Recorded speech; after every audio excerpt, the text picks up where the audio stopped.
We embarked on a mission 10 years ago when I came in as CEO, and that's to provide a positively memorable travel experience. How can we make the passenger experience better? How can we deliver a better product? How can we become the airport of choice for the Mid-South?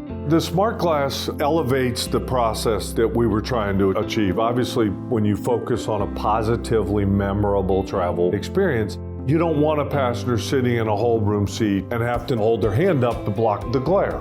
So you want to be able to provide an environment that is filled with ambient natural light, but also at the same time is comfortable to be in.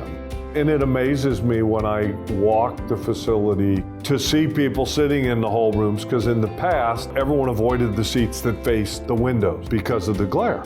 I think people like sitting facing the windows because they get to see the activity outside. And so to be able to provide that in a comfortable way is fantastic. There is a process going on in the aviation industry right now where a lot of airports are in the position that Memphis is, and that is needing to upgrade and modernize their facilities.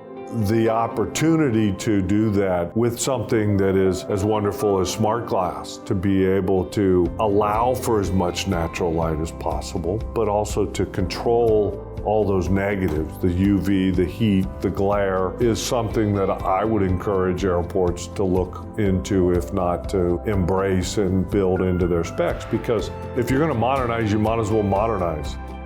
Being able to really control the environment through the glass is a tremendous value.